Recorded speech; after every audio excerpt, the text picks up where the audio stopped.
If you guys want to see what I do for recovery, leave the comments down below. Oh, start? So I'm here with Langdon again, my physio osteopath. This was supposed to be a recovery video, but we were recently in Eugene. I wanted to run the race, but I was feeling a little tightness in my adductor. So we're here now just to kind of see what's going on and just relieve some of that tightness and just get ready for the rest of the season. We can talk while I assess. All right, so stand on the solid ground. I'm trying to check my pelvic. Yeah, I'm assessing his pelvic tilt because sometimes when I have a little tightness in any areas, it's because my hips are kind of tilted too forward or they're not in sync with one another. Yeah, if you're not assessing, you're just guessing when it comes to treating someone like of Kenny's caliber. So if you're not trying to figure out what to treat first and you're just guessing, it's like you're blind throwing darts and hoping you catch something.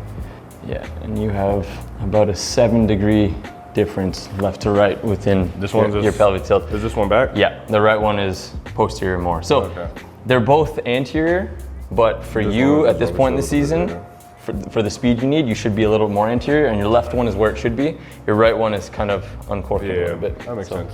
We're really trying to tailor today's session around what he's been working through. So it's not a typical session. It's kind of a session more tailored towards a need that he has. So, like I said before, was going into Prefontaine. We had a lot of good competition there. You got Toboga there, Courtney Lindsay, and I really wanted to run, but I had a little slight hiccup in my adductor, got a little tightness. Going into the meet, I felt pretty good, but at the end of the day, the coach and I made a decision not to risk anything. And I really wished I was there. I mean, everybody ran fast. So for me, I was kind of thinking like, dang, I would have ran something crazy if I ran. I was supposed to run the 200. I also wanted to run the 100, but Nike wanted me to run the 2. But at the end of the day, I didn't even get the chance to run. Yeah. So I was just pissed.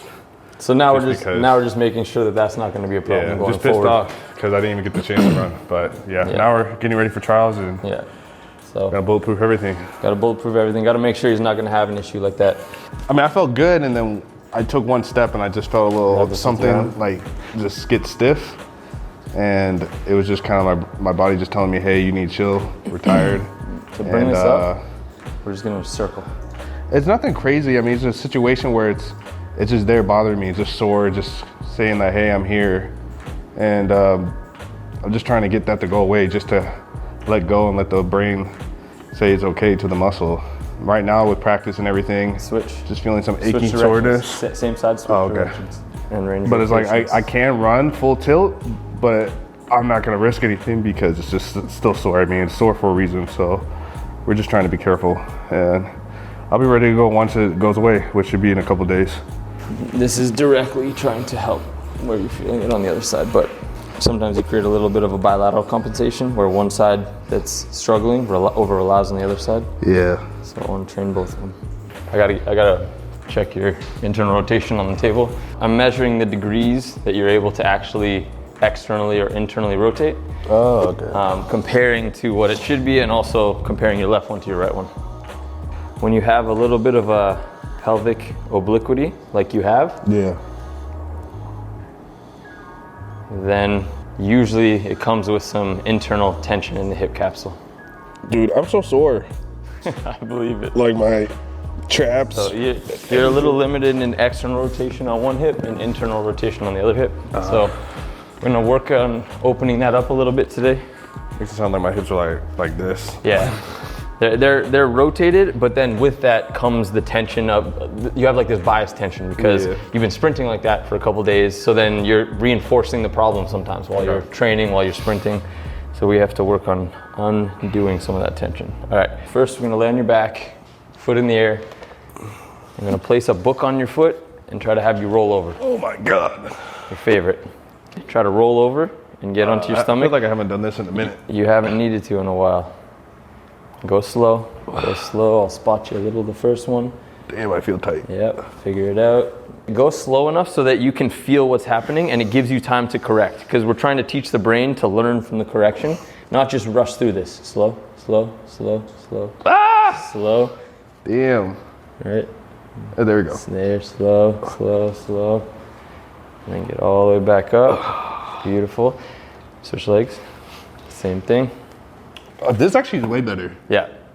I told you, you've got a big discrepancy left to right. So that's what we're gonna, this exposes it a little, but this is also gonna help open it up so that we can work on it. Well, sometimes this is more mentally freaking annoying than physically. If you're treating your injuries properly, it's gonna be more taxing on the brain than the muscles a lot of the time. See, this clinical neural dynamics book is getting all mangled from using all it the for clients. From using it for this. I gotta pick a different book. Subscribe to my OnlyFans.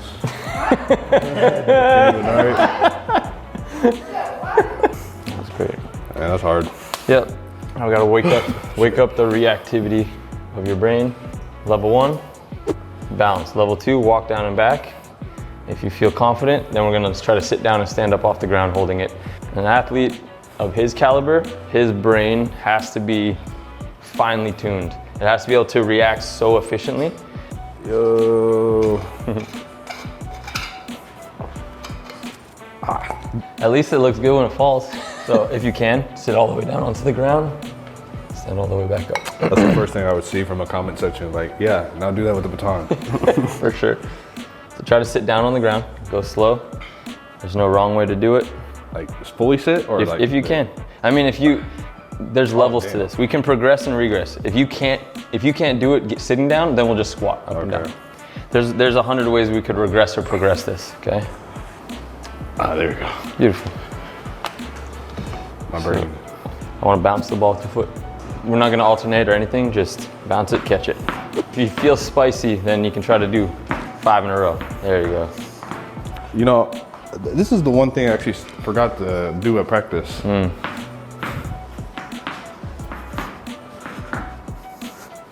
This is what it takes to run 19.5 or faster. Exactly what it takes. And 9.7. If you're trying to be fast and you can't do this. This is the secret sauce. So his sport is very one direction, one dimensional, one plane, right? His muscles, if they're overtraining constantly in that one direction, they're gonna get extremely strong, but then they're gonna have big gaps in any of the other muscles around it. And so this helps the brain to kind of like wake up to the whole system. It's kind of like, it helps with dexterity of the feet. It helps with control, which are layers. They're not the prime thing he needs, but it's like, I call it circling the dragon. I want to improve all the biomotor abilities, not just the ones he's already the best at. Filling in the gaps and the ones he sucks at, kind of. What's next? All right, I wanted to do some spinal waves. Just nothing fancy, just a regular softening of the spine. We gotta open up how rigid you are. Do the one where you stomp your feet and just try to ride it up.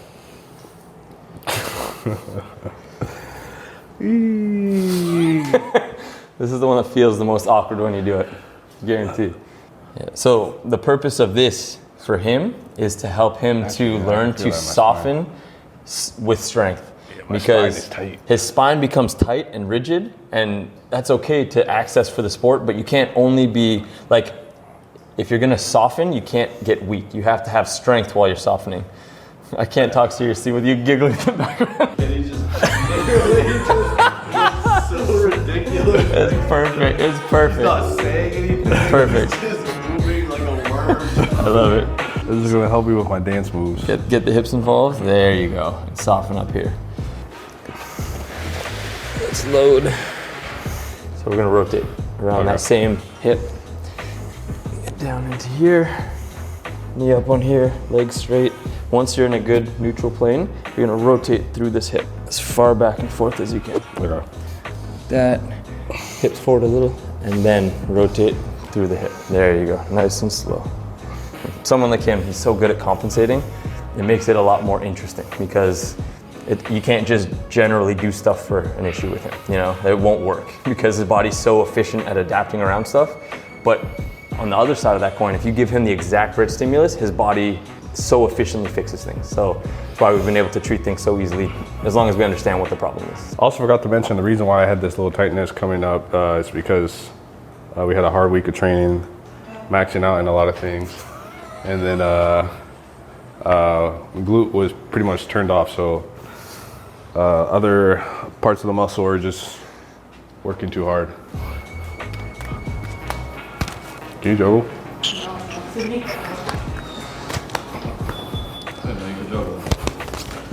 Yeah, It's one of my hidden talents, but I suck right now. As he says it, the ball just went in every direction. I'm not gonna keep going. It's funny because there are times when we utilize things like juggling for his proprioception. It's not at all a part of today's program, but it's probably gonna be like the main thing in the video, like, Kenny's juggling. Sure. If you can juggle for 15 seconds, I'll give you $50. I'll do it at the end. Ooh, come on over here. We're gonna do a global dynamic normalization for the hip. Cross your leg over your knee, okay? The goal is to push your leg up with this while you push this one down, and then hands out to the side, and then bring your chest forward. So you're aggressively doing this while you're sitting tall. Okay. So think about pushing this leg up while you push this leg down, bring your chest forward, and then aggressively do that push while you grow tall. It's a lot harder than it looks. Yeah. There you go. Relax. Rest. Take a break. I don't think I've ever done that one before.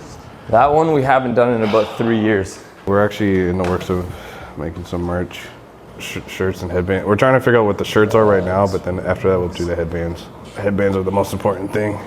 Gotta do it for the kids. When a kid give me like their t-shirt or something, or a hat, like, oh, sign this, they give me the Sharpie, and then they end up just leaving it in my hands. I'm like, oh, okay. The kid probably goes home sad, like, that guy stole my my favorite Sharpie. Yeah. If you give your favorite athlete a Sharpie, Yeah, pretty much.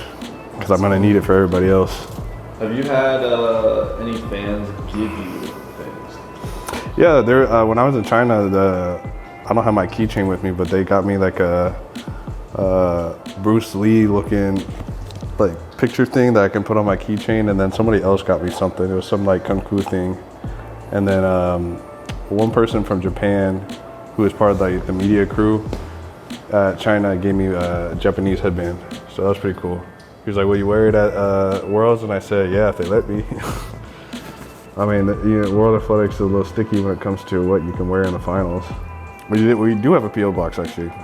Yeah, so that's what we started doing because we've been getting a lot of fan mail either at my old house or my mom's house for some reason. Some people from like Poland or Germany send it to her. I'm like, how do you even get their address? What's the PO box? The box will be on screen.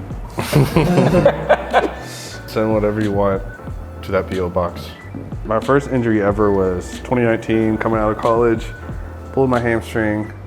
I think mentally that was more like the worst time because of my first one, but like physically wise, it probably wasn't that bad.